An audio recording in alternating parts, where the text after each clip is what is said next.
नमस्कार, मी संदीप चव्हाण आणि आपण पाहत आहे टॉप न्यूज मराठी। कोण कधी कुठं आपली अक्कल पाजळवेल याचा आजकाल नेम राहिलेला नाही। प्रत्येकाला असं वाटतं की माझ्यापेक्षा आणखी वरचढ किंवा आणखी हुशार या जगात कुणीच नाही, आणि मग एक सांस्कृतिक दहशतवाद कुठे ना कुठेतरी निर्माण होतो आणि त्यातूनच आपण किती बेअक्कली आहोत याचं उत्तर स्वतःच्या कृतीतून द्यायला सुरुवात होते। प्रकरण काय आहे? प्रकरण होतं एक चित्रपट ज्याचं नाव आहे चल हल्ला बोल। महेश बनसोडे दिग्दर्शित आणखी चित्रपट रिलीज व्हायचा आहे, पण त्या चित्रपटाचं सेन्सॉर करण्यासाठी या दिग्दर्शकानं सेन्सॉर बोर्डाकडे या चित्रपटाची स्क्रिप्ट पाठवली। झालं काय? त्यामध्ये तिथल्या सेन्सॉर बोर्डावर असणारे अधिकारी रेवणकर आणि सय्यद हबी हश्मी म्हणून यांनी आपले अकलेचे तारे तोडले आणि त्या दिग्दर्शकाला एक प्रश्न केला, हु इज नामदेव ढसाल? आता असा प्रश्न केल्यानंतर या अक्कल शून्य सेन्सॉर बोर्डाच्या अधिकाऱ्यांना थोडंफार का होईना पण आपल्या परीने तरी नामदेव ढसाळ कोण आहेत हे सांगण्याची जबाबदारी साहित्य विश्वातल्या लेखकाला शिवाय वाचकावर देखील येते। आणि आम्ही वाचक आहोत, रसिक आहोत, नामदेव ढसाळांचे चाहते आहोत, त्यामुळे आमचं कर्तव्य बनतं की या अक्कल शून्य सेन्सॉर बोर्डावर काम करणाऱ्या अधिकाऱ्यांना हे सांगणं की धिस इज नामदेव ढसाळ। आणि त्यामुळेच माझ्या आजचा लाईव्हचा विषय आहे अक्कल शून्य सेन्सॉरच्या अधिकाऱ्यांवर टॉप न्यूज मराठीचा हल्ला बोल। कोण नामदेव ढसाळ? मूर्खांनो, हे नामदेव ढसाळ। आता नाव तर आपण घेतलेलंच आहे, नामदेव ढसाळ। अर्थात नुसतं नाव जरी उच्चारलं तरी या विद्रोही कवीची लेखणी आणि त्या लेखणीतून आग ओकणाऱ्या सूर्यांचे शब्द तुमच्या आमच्या अवतीभोवती रुंजी घालतात। कारण स्वतः नामदेव ढसाळांनी त्यांच्या गोलपिठा या कविता संग्रहामध्ये ही कविता लिहिलेली आहे, रक्तात पेटलेल्या अगणित सूर्यांनो। म्हणजे नामदेव ढसाळांचं जर आपण बाह्य वर्णन जर बघितलं ना तर अगदी एक फ्रेंच कट असलेला चेहरा, हसरा चेहरा आणि रंगीबिरंगी शर्ट, पण त्यांचा अंतरंग जर पाहिलं तर त्यांच्या रक्तामध्ये अगणित सूर्य पेटलेले असायचे आणि त्यांच्या लेखणीतून हेच सूर्य आग ओकायचे शब्द बनून, आणि तेच शब्दबद्ध करण्याची ताकद या कवीमध्ये होती, म्हणून ते विद्रोही कवी ठरतात। केवळ कवीच नाही, केवळ साहित्यिकच नाही, तर हे चळवळीतले देखील होते, म्हणून दलित पॅन्थर सारख्या संघटनेचे संस्थापक होते। त्यामुळे नामदेव ढसाळ कोण असं जर कोणी विचारलं तर असं वाटतं की एखादी कविता वाचून त्याच्या कानाखाली सनसणीत चपराक हाणावी आणि त्या कवितेतला प्रत्येक शब्द त्याच्या रक्तात घुसावा आणि मग नामदेव ढसाळ रूपी सूर्य त्याच्या रक्तात पेटावा आणि त्यानं बाहेर येऊन परत म्हणावं, यस, हेच नामदेव ढसाळ। कारण आज अशी परिस्थिती आहे की आतापर्यंतचे जे काही थोर महापुरुष, थोर कवी, थोर लेखक जे घडून गेले, ज्यांनी आपल्या साहित्याची छाप संपूर्ण विश्वावर उमटवली, त्यांना आपण एक एक करून पुसत चाललोय की काय? आज कुणी उठतंय, बरळतंय, कुणी छत्रपती शिवाजी महाराजांविषयी अनुदार उद्गार काढतंय, कुणी डॉक्टर बाबासाहेब आंबेडकरांविषयी अनुदार उद्गार काढतंय, कुणी छत्रपती संभाजी महाराजांविषयी अनुदार उद्गार काढतंय, तर कुणी आता आपल्या अगदी अलीकडच्या पिढीतल्या अत्यंत प्रभावी लेखकांवर देखील हल्लाबोल करतोय। आणि अशा सगळ्यांना सरळ करण्याची जबाबदारी तुमची आमची आहे, त्यामुळे ते काम पहिल्यांदा आपल्याला करावं लागेल. त्यामुळे पहिल्यांदा नामदेव ढसाळ कोण हे या जे काही अक्कलशून्य आहेत त्यांचं बौद्धिक थोडंसं घेऊयात, त्यांना आपल्याला सांगावंच लागेल. म्हणून मी मगाशी जे वाक्य म्हटलो ना ते अत्यंत महत्वाचं होतं, की ज्याच्या रक्तात आगळीत सूर्य पेटलेले आहेत आणि अंधारमय जगातला सगळा अंधकार दूर करण्यासाठी हे सूर्य ज्याच्या लेखणीतून आग ओकतायत, ती लेखणी ज्याच्या हातात ज्यानं धरली ते म्हणजे नामदेव ढसाळ. दलित, वंचित, शोषितांच्या या जाती व्यवस्थेच्या, वर्ग व्यवस्थेच्या विरुद्ध तिचे लचके तोडण्यासाठी जो पॅन्थर झेपावला ते म्हणजे नामदेव ढसाळ. बालपणामध्ये डोक्यावर टोपली घेऊन तथाकथित सवर्णांच्या घरी भाकरी मागण्याचं काम करताना त्याच्या टोपलीत भाकऱ्या कमी आणि शिव्या जास्त पडल्या ते नामदेव ढसाळ. गोल पिठा या कविता संग्रहाची उंची इतकी की त्याला महाराष्ट्र साहित्याचा पुरस्कार मिळाला ते नामदेव ढसाळ. ज्यांच्या कविता आंतरराष्ट्रीय स्तरावर गाजल्या ते नामदेव ढसाळ. ज्यांचे चिंतनात्मक लेखनाचे लेख, ज्यांच्या कादंबऱ्या आज संपूर्ण भारतभर नव्हे जगात वाचल्या जातात ते नामदेव ढसाळ. आणि ज्यांनी दलित, शोषित, वंचितांसाठी कायम आंबेडकरी चळवळ आणि जनतेशी आपली कमिटमेंट पाळली ते नामदेव ढसाळ. त्यामुळे यांचं बौद्धिक घेणं फार गरजेचं आहे, त्याशिवाय यांना समजायचं नाही की नामदेव ढसाळ कोण आहेत. मगाशीच म्हटल्याप्रमाणे अत्यंत हसरा चेहरा, फ्रेंच कट, रंगीबिरंगी शर्ट आणि दिलखुलास व्यक्तिमत्व. या व्यक्तिमत्वाचा जन्म याच पुण्यातल्या खेड म्हणजे आताचा राजगुरुनगर मधील कनेरसर या गावी झाला आणि जन्मतारीख होती 15 फेब्रुवारी 1949. अर्थात 64 वर्षांचं आयुष्य फक्त या व्यक्तीला लाभलं. अगदी दुर्मिळ आजार त्यांना शेवटच्या काही ते जाण्याआधी अगदी त्यांना झाला, अगदी 2-4 वर्ष. पण तशा परिस्थितीत व्हीलचेअरवर बसून लोकसंग्रह जमवण्याचं काम देखील त्यांनी शेवटपर्यंत केलं.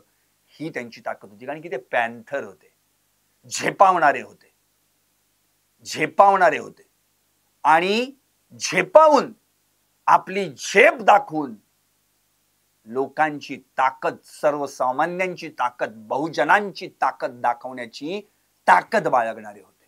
अर्थात नामदेव ढसाळांबद्दल जे काही सांगायचं आहे ना ते सगळं मी आज यांच्यापर्यंत पोहोचवण्याचा प्रयत्न करणार आहे. पहिल्यांदा नामदेव ढसाळांविषयीचं जे काही विधान झालं आणि नेमकं ते प्रकरण काय आहे या संदर्भात चर्चा करू आणि मग नामदेव ढसाळांची साहित्यिक आणि आंबेडकरी चळवळीतली कार्याची भूमिका पाहू. मगाशी सांगितल्याप्रमाणे महेश बनसोडे यांनी जो चित्रपट दिग्दर्शित करायचं ठरवलेला आहे त्या चित्रपटाच्या माध्यमातून ते सेन्सॉर बोर्डाकडे गेले. सेन्सॉर बोर्डाने काय केलं तर कोण नामदेव ढसाळ आम्ही ओळखत नाही असं दिग्दर्शकाला दिलेल्या नोटिशीत लिहिलं. शिवाय यू सर्टिफिकेट नाकारलं आणि ए श्रेणीसाठी सूचना देखील केल्या. आता त्या ठिकाणी अधिकारी रेवणकर आणि सय्यद रबी हश्मी हे 2 अधिकारी आहेत.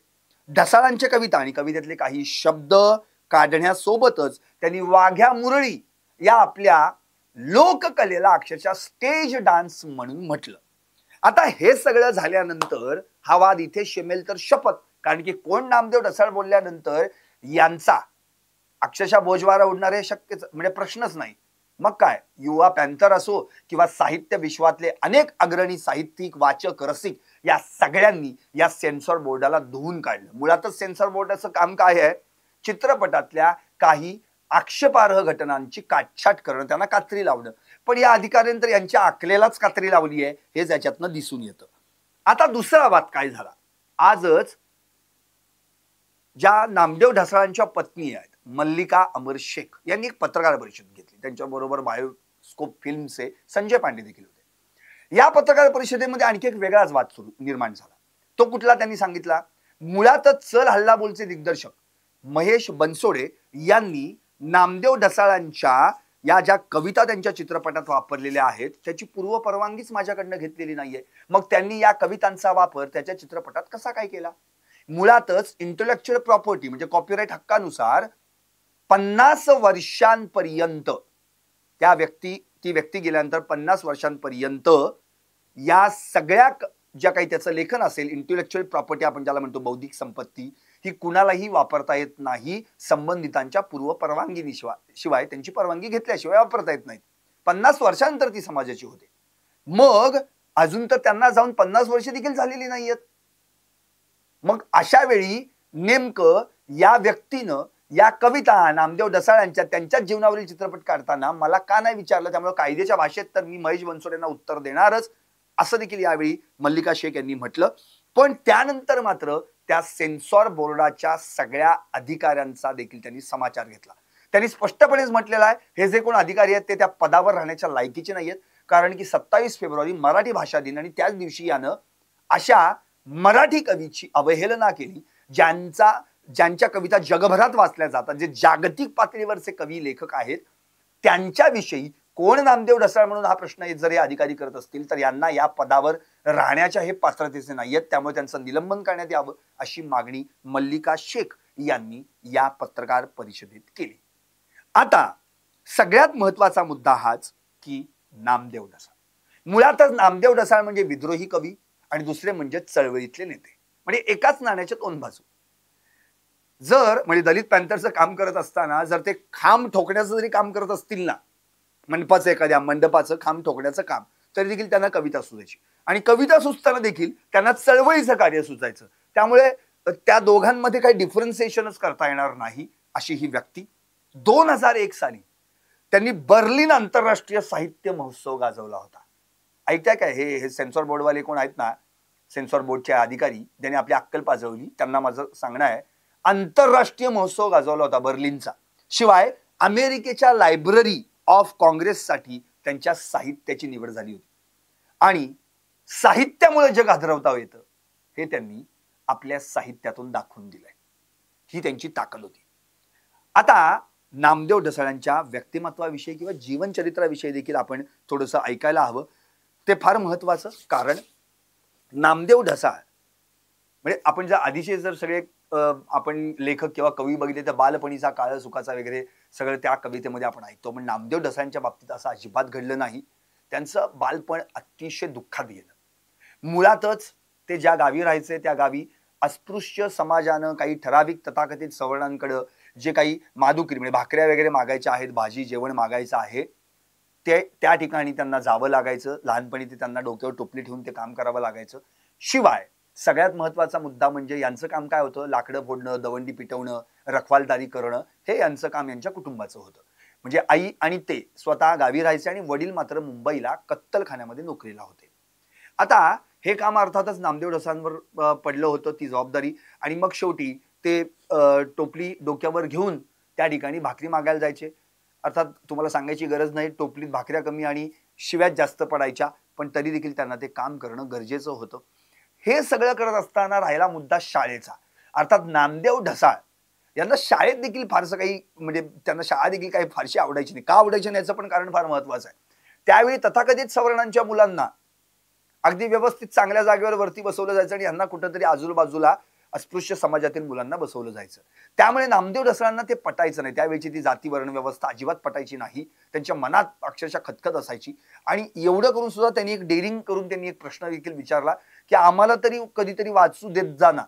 असं म्हटल्यानंतर मग काय पाठीत रठ्ठा बसला त्या मास्तरचा आणि नंतर मग पायाची अंगठी पकडून तासनतास उभं राहण्याची शिक्षा, बक्षीस म्हणून वेगळीच.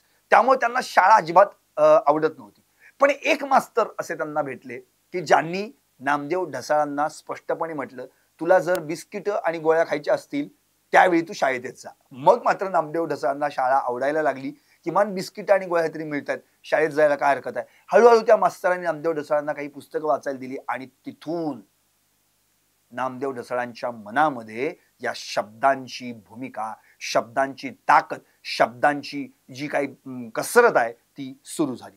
अर्थात त्यानंतर सगळ्यात महत्वाचा मुद्दा म्हणजे या सगळ्या प्रकरणात म्हणजे हे सगळं चालू असताना शाळा, कधी येणं जाणं, कधी कौटुंबिक जबाबदारी सांभाळणं, वडिलांनी या दोघांनाही म्हणजे आई आणि नामदेव ढसाळांना मुंबईत नेलं.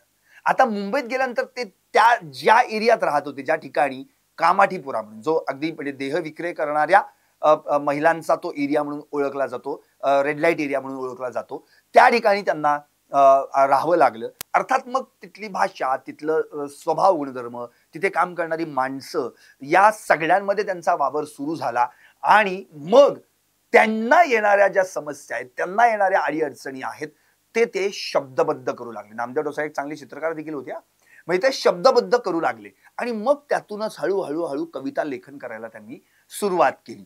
अर्थात हे सगळं करताना म्हणजे हे जे काही सगळं केलं जात होतं, अर्थात त्यांच्याकडनं उदरनिर्वाहाला पण काहीतरी एक साधन असावं लागेल म्हणून त्यांनी मग टॅक्सी चालक म्हणून उदरनिर्वाहासाठी नोकरी पत्करली आणि ते टॅक्सी ड्रायव्हर म्हणून काम करायला लागले.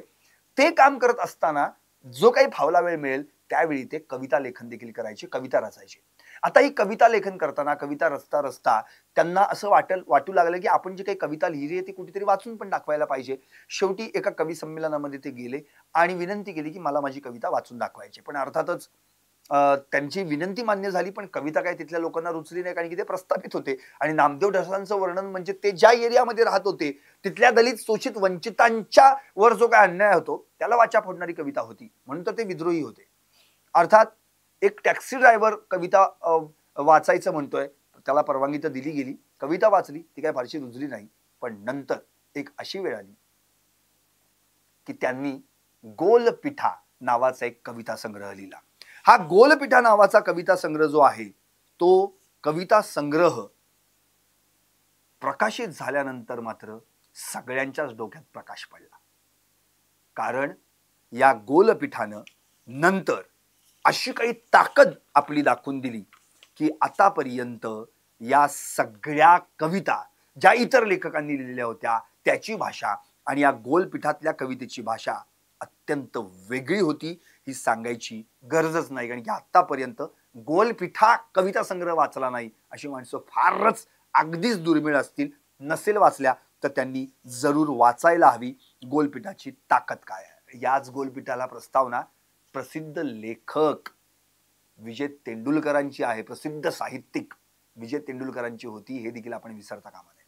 त्या प्रस्तावना लिहिण्यासाठी स्वतः नामदेव ढसाळ ज्या ठिकाणी राहायचे त्या एरियामध्ये विजय तेंडुलकरांना त्यांनी फिरवलं आणि मग ती भाषा, तिथलं सगळं ते पाहून, तिथली सगळी व्यवस्था पाहून मग प्रस्तावना विजय तेंडुलकरांनी लिहिली.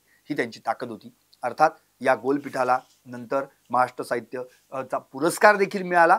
अर्थात हे सगळं झाल्यानंतर त्या गोलपिठातल्या कविता अक्षरशः लोकांना तोंडपाठ होऊ लागल्या. त्या काळची जी पिढी आहे त्या पिढीला नामदेव ढसाळांची कविता म्हटलं की जणू काय अंगातलं रक्त सळसळायचं आणि ती कविता कधी एकदा नवीन त्यांचा एखादा कथासंग्रह येतोय, कविता संग्रह येतोय यासाठी ते तुटून पडायचे. आणि नंतर मग गोलपिठानंतर तुही यत्ता कंची, मूर्ख म्हाताऱ्याने डोंगर हलवले, गांडू बगीचा असे कविता संग्रह त्यांचे त्या ठिकाणी प्रकाशित झाले, अत्यंत गाजले. त्यांच्या कादंबऱ्या निगेटिव्ह स्पेस, हाडकी हडवळा, उजेडाची काळी दुनिया, नंतर नाटक अंधार यात्रा, शिवाय त्यांचं चिंतनपर लेखन सर्व काही समष्टीसाठी, आंधळे शतक, आंबेडकरी चळवळ, दलित पॅंथर एक संघर्ष.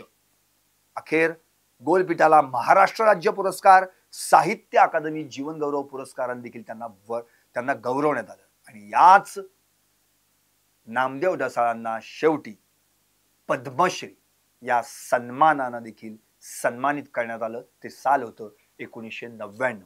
आता ज्यांना 1999 साली पद्मश्री सन्मान प्राप्त झाला ते नामदेव ढसाळ 26 वर्षांनंतर एक व्यक्ती विचारतीये जी सेन्सॉर बोर्डावर बसलेली आहे की हु इज नामदेव ढसाळ.